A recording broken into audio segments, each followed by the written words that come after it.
Good morning, children. Vedagopal sir here with the B reading of 5th unit, The Storied House 2. The first part we completed in the previous videos. Part 1 was completed. Now we are going to start the part 2 of the same story, The Storied House 2. You remember, children, the first part ended with the decision of Bayaji to build a storied house for all his family members, because theirs was a big family. They could not sit together all at a time to eat. So he had revealed his plan to his family members that he wanted to build or do something that would last forever, that would last longer. And he revealed his idea that he wanted to build a storied house instead of a conventional 3-portioned house, which would not be sufficient. All his family members also agreed with his suggestion, and an auspicious muhurat or auspicious day was selected for the foundation laying ceremony. That was on the auspicious New Year day. The foundation stone was laid. Now let us go to part 2. First I am going to read out the lesson, children. Very carefully keep your textbooks open and run your eyes along with the lines I am going to read. Okay? It's very important to learn first how to read thoroughly. In the reading itself, we must be able to understand the story. The synopsis or the summary can be understood if you closely follow while I read the lesson. Let us go into the details now. The Storied House 2. The news that Bayaji was building a storied house spread like a cry from the rooftops. There was only one storied house in the village, and that belonged to Kondiba Patil.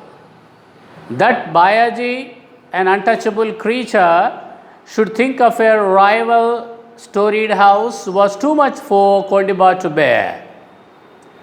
Others also murmured that the untouchables were forgetting their position. Work on the foundation had started.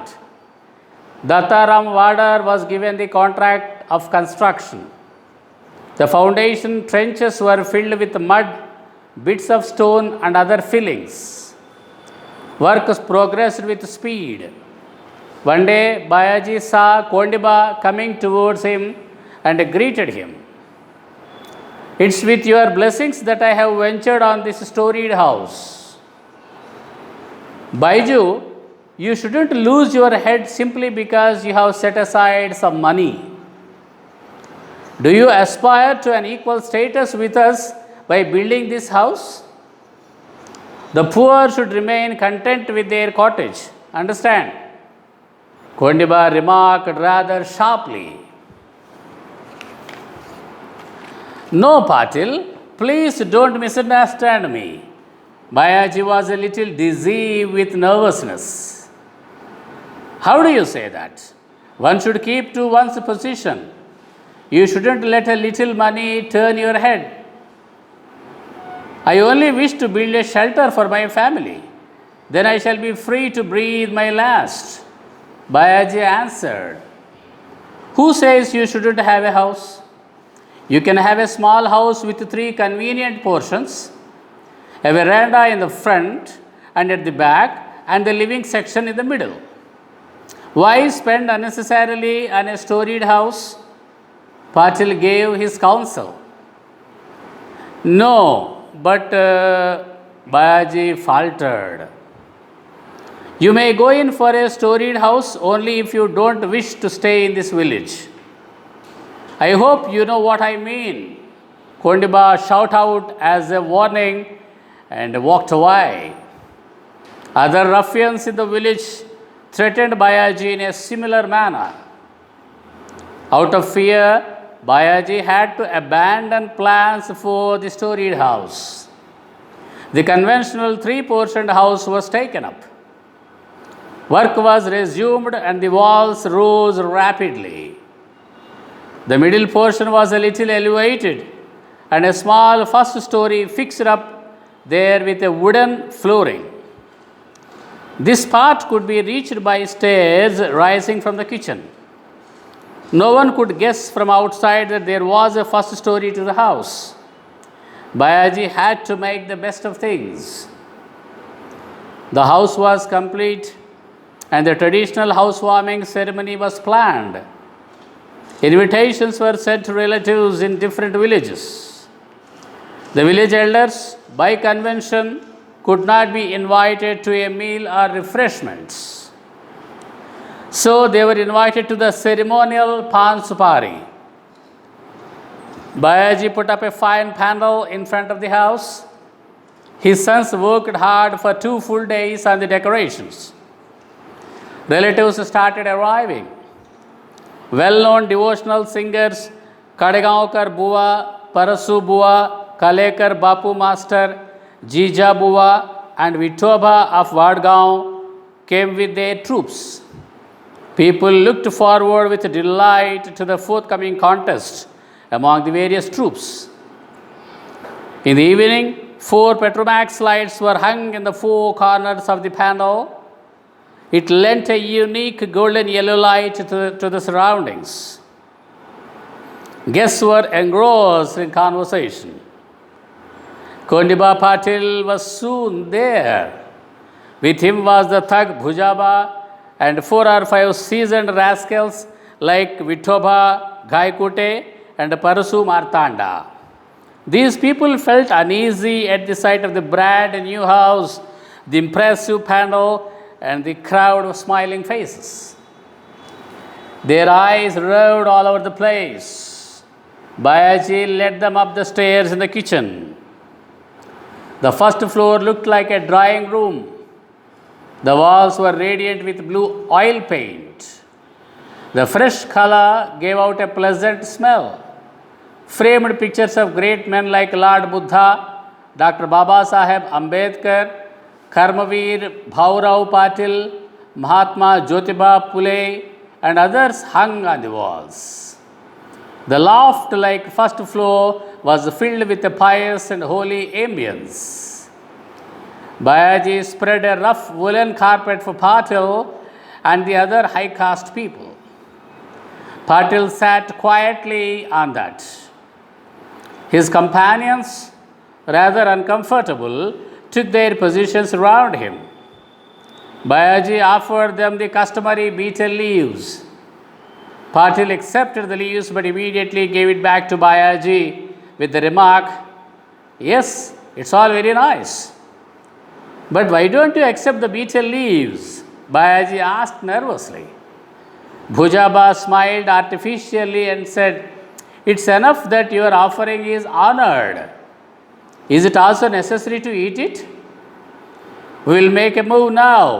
With this, Kondiba Patil, Bhujaba and his companions rose to leave. As they came down, Bhujaba felt as if he were tumbling down the stairs. They eyed one another as if to say, "This untouchable worm has got a swollen head. He needs proper handling." Bayaji fed all his guests with a meal of shira and puris. Along with betel nuts, items of gossip rolled over their tongues, and then the session of social devotional songs began. Among the bhajan singers, Kalekar Bapu Master has a superior voice. Kadegaonkar Bua was better at classical singing. Devotional songs were sung in praise of Dr. Baba Saheb Ambedkar and Lord Buddha. People swayed their heads in appreciation as the program gathered momentum. It was 2 o'clock in the morning. Bayaji was strutting about in the panel. He sat down by a guest now and then to inquire after his welfare. Small children, unable to resist sleep, had dropped off like bundles of rags. Women sat in the front veranda. Bayaji's children were busy preparing tea for a second round. They had put tea powder and sugar into a pot on a trenched stove and waited for the water to boil. The bhajan was in full swing. I had a dream at night and my heart was full of feeling, went the line. The group advanced from baseless devotionals, like from the east came a horde of ghosts, each one with 7 heads, to social devotionals. Kalekar Bapu's master's powerful voice rose up. Take to heart the sweet advice of Bhimaraya and bow down to Buddha for the emancipation of the whole world. I fly to the refuge of Lord Buddha. I fly to the refuge of the faith. I fly to the refuge of the faithful. The song rent the air, filling it with joy. And then the undreamt of incident took place. Bayaji's new house had caught fire from all sides. It had suddenly flared up. The women folk in the front veranda screamed in confusion. The guests stood up swiftly and began to pull out the women like a herd of cattle. Bayaji was frantic. He ran around crying, "My house, my storied house, it's on fire. My enemy has taken revenge on me." He entered the roaring flames crying, "My house, my house." He climbed up, pulled the pictures of Buddha and Baba Saheb from the walls and hurled them down.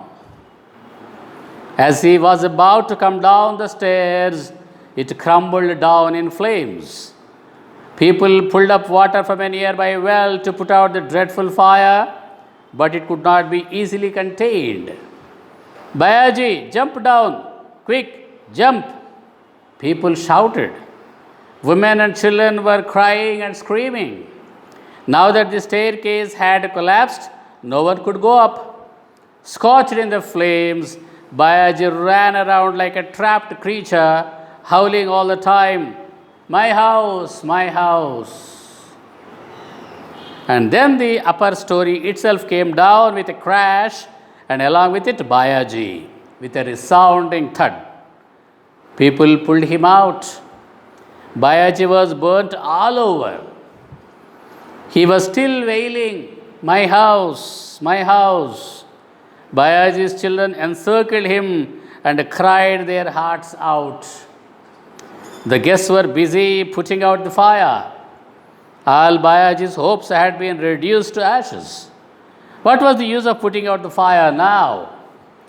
Bayaji was badly burnt and he was in great agony. He asked for water all the time. As his eyes began to roll in his head, his eldest son moved closer, gulped down the sorrow that was surging in his throat, and asked, "Nana, what's your last wish?"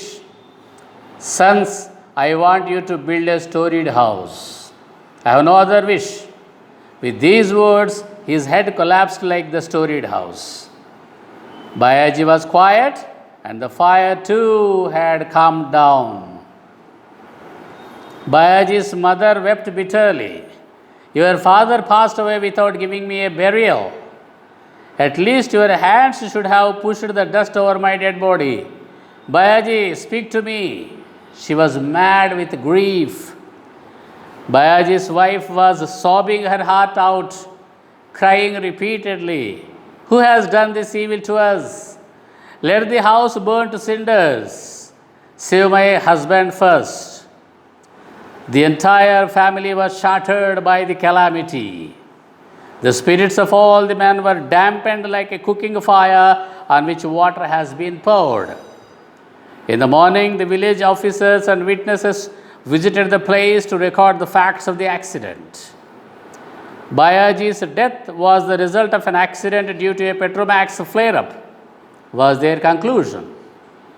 The house was burning before the housewarming ceremony was over, and Bayaji was in ashes in the cemetery instead of enjoying the comforts of a retired life. After the funeral, people returned hanging their heads.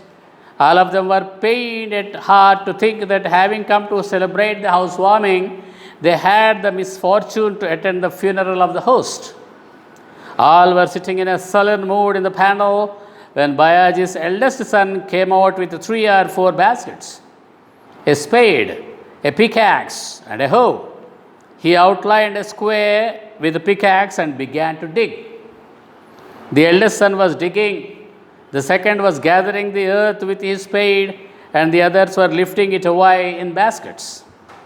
The guests asked in amazement, "Children, you are in mourning. What's this you are doing?" "Our father's soul cannot rest in peace unless we do this." "But what is that you are doing?" "We are starting on a house, not one with a concealed first floor, but a regular 2-storied house," replied the eldest son of Bayaji. And the 6 brothers resumed with determination the work of digging the foundation of a 2-storied house.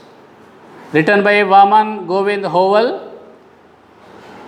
He was born in 1938. He is a well-known Marathi writer for his concern for Dalits, who are the victims of social injustice. He is known for his rustic style, crisp dialogues, and the tongue-in-cheek humor that often startles the readers. Yelkot 1982 and Varasdar 1986 are his collections of short stories. Okay, children, this is what actually the reading of the part 2, the storied house 2, will be explaining the lesson in detail now. Yes.